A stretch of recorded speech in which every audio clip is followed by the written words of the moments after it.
भारतातल्या पहिल्या bullet train प्रकल्पाबद्दल तर सगळ्यांनाच माहिती आहे. प्रचंड मोठा प्रकल्प आहे हा. पण त्यातही एक भाग असा आहे जो सगळ्यात जास्त आव्हानात्मक आहे. विचार करा, मुंबई शहराच्या खालून इतकंच नाही तर समुद्राच्याही तळातून जाणारा एक महाकाय बोगदा. हा बोगदा भारतीय इंजिनिअरिंगच्या इतिहासात खरं तर एक नवीन पान लिहिणार आहे. तर आपण ह्या प्रवासात नेमकं काय काय पाहणार आहोत? आधी या प्रकल्पाचं मोठं चित्र समजून घेऊ. मग मुंबईतल्या ह्या बोगद्यासमोरची आव्हानं कोणती आहेत ते पाहू. त्यानंतर जमिनीखाली काम करणारी ही प्रचंड मोठी मशीन्स कशी आहेत, पाण्याखाली इंजिनिअरिंगची कमाल कशी साधली जाते आणि सरते शेवटी भारताच्या भविष्यासाठी या सगळ्याचं महत्त्व काय आहे, हे सगळं आपण टप्प्याटप्प्याने जाणून घेऊया. तर मग सुरुवात करूया Mumbai Ahmedabad high speed railway कॉरिडॉरपासून.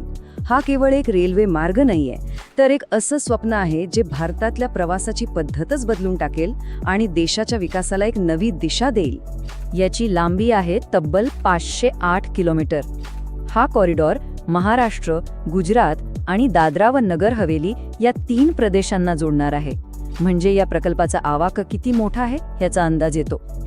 आता वळूया या संपूर्ण प्रकल्पातल्या सगळ्यात मोठ्या आणि सगळ्यात कठीण अशा इंजिनिअरिंगच्या आव्हानाकडे. ते म्हणजे मुंबईसारख्या अवाढव्य सतत धावणाऱ्या महानगराच्या पोटातून एक मार्ग तयार करणं. हो, आपण बोलतोय त्या भव्य बोगद्याबद्दल. हा बोगदा एकूण 21 किलोमीटर लांब आहे आणि त्यातला तब्बल 7 किलोमीटरचा भाग हा थेट समुद्राखालून जाणार आहे. हे भारतात पहिल्यांदाच होतंय. याआधी असं कधीच घडलेलं नाही. अर्थातच हे काम अजिबात सोपं नाहीये. इंजिनियर्स समोर अनेक मोठी आव्हाने आहेत. एकतर या बोगद्याची खोली सतत बदलते. कुठेतरी 25 मीटर खोल तर कुठे 57 मीटर, आणि पार्शिक टेकडीच्या खाली तर ती चक्क 114 मीटरपर्यंत पोहोचते. आणि या सगळ्यावर कडी म्हणजे एका जिवंत गजबजलेल्या शहराच्या खालून आणि समुद्राच्या तळातून हे बांधकाम करायचं आहे, जे भारतातलं पहिलंच आहे. मग एवढं मोठं काम जमिनीखाली करणार कोण? तर इथे येतात या कथेचे खरे हिरो, महाकाय यंत्र, ज्यांना म्हणतात टनेल बोरिंग मशीन्स किंवा सोप्या भाषेत TBMs. हेच ते राक्षसी यंत्र आहे जे हा बोगदा खोदणार आहे. पण हे TBM म्हणजे नेमकं काय? तर असं समजा की हा जमिनी खाली चालणारा एक फिरता कारखानाच आहे.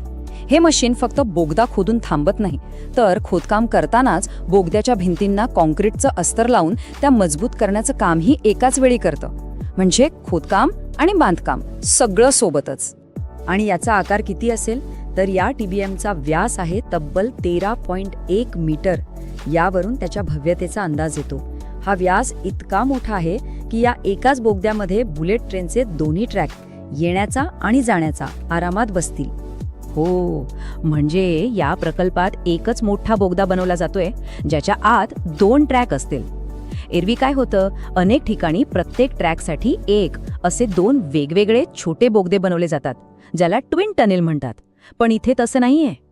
या मशीनच्या वजनाचा अंदाज घ्यायचा असेल तर ऐका. या TBMच्या 6 मुख्य भागांपैकी फक्त एका भागाचं वजन आहे 170 मेट्रिक टन.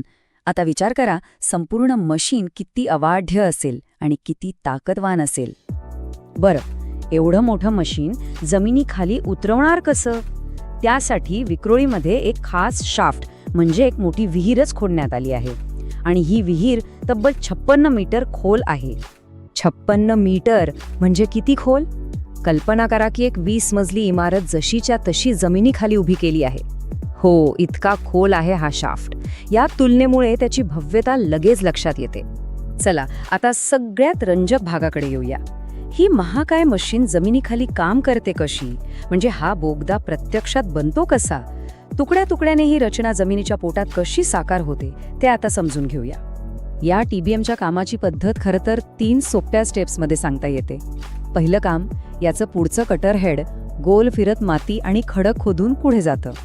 दुसरं काम, खोदलेली माती, दगड म्हणजे जो काही मलबा आहे तो एका बेल्टवरून बोगद्याच्या बाहेर पाठवला जातो.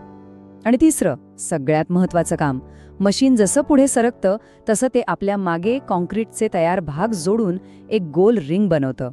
याच रिंगमुळे बोगद्याला आकार आणि मजबूती मिळते. पण ह्या ज्या कॉन्क्रीटच्या रिंग्ज आहेत त्याचे भाग येतात कुठून? तर हे भाग बनवण्यासाठी खास ठाण्यातल्या महापे परिसरात एक प्रचंड मोठा कास्टिंग यार्ड तयार करण्यात आला आहे. म्हणजे या प्रकल्पासाठी सगळी तयारी अगदी नियोजनबद्ध पद्धतीने केली जात आहे. बोगद्याची जी एक पूर्ण गोल रिंग बनते ना, ती खरं तर 10 वेगवेगळ्या कॉन्क्रीटच्या तुकड्यांपासून बनलेली असते. यात 9 तुकडे वक्र आकाराचे असतात आणि एक शेवटचा तुकडा असतो ज्याला की सेगमेंट म्हणतात. हा की सेगमेंट म्हणजे कुलपाच्या चावीसारखा असतो, जो सगळ्या तुकड्यांना एकत्र घट्ट पकडून ठेवतो. आता विचार करा, या 16 किलोमीटरच्या बोगद्यासाठी अशा किती रिंग्स लागणार असतील? तर आकडा आहे तब्बल 7,700. हो, 7,700 रिंग्स बनवून त्या जमिनीखाली अचूकपणे जोडाव्या लागणार आहेत. चला तर या बोगद्याच्या पॅकेजवर एक नजर टाकूया. एकूण लांबी 21 किलोमीटर, त्यातला 16 किलोमीटरचा भाग TBMने खोदलेला, समुद्राखालचा भाग 7 किलोमीटर आणि सगळ्यात जास्त खोली 114 मीटर. हे आकडेच या प्रकल्पाची भव्यता सांगायला पुरेसे आहेत. बरं, हे सगळं तांत्रिक काम तर झालं, पण याच्या पलीकडे जाऊन या प्रकल्पाचा मोठा अर्थ काय आहे? भारतासाठी, इथल्या कनेक्टिव्हिटीसाठी आणि आपल्या इंजिनिअरिंगच्या क्षमतेसाठी याचं महत्त्व नेमकं काय आहे ते पाहूया. हा प्रकल्प इतका महत्त्वाचा का आहे? कारण यातून भारताला मिळतोय आपला पहिला समुद्राखालचा वाहतुकीचा बोगदा. हा देशाच्या पहिल्या हाय स्पीड रेल्वे कॉरिडॉरचा एक अत्यंत महत्त्वाचा दुवा आहे. हे आपल्या देशाच्या इंजिनिअरिंग क्षमतेतली एक मोठी झेप आहे. आणि हो, मुंबई आणि ठाण्याच्या कनेक्टिव्हिटीसाठी तर हा एक खराखुरा गेम चेंजर ठरणार आहे. या संपूर्ण प्रकल्पाच्या प्रवासात आपण आता कुठे आहोत? तर सुरुवातीचं नियोजन आणि अभ्यास पूर्ण झालाय. 2024मध्ये टनल बोरिंग मशीन्स आली, त्यांची जुळवणी झाली आणि आता 16 किलोमीटरच्या या भागाचं प्रत्यक्ष बांधकाम सुरू झालंय. म्हणजे भविष्यात हा कॉरिडॉर जेव्हा पूर्णपणे सुरू होईल, त्या दिशेने एक मोठं आणि महत्त्वाचं पाऊल टाकलं गेलं आहे.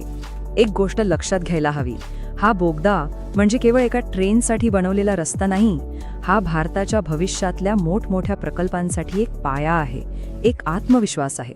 जसजसा भारत समुद्राखाली आणि शहरांखाली बांधकाम करण्याचं हे तंत्रज्ञान आपलंसं करत आहे, तसा एक प्रश्न मनात येतोच की यापुढे भारत कोणती मोठी अभियांत्रिकी आव्हानं स्वीकारण्याचं धाडस करेल?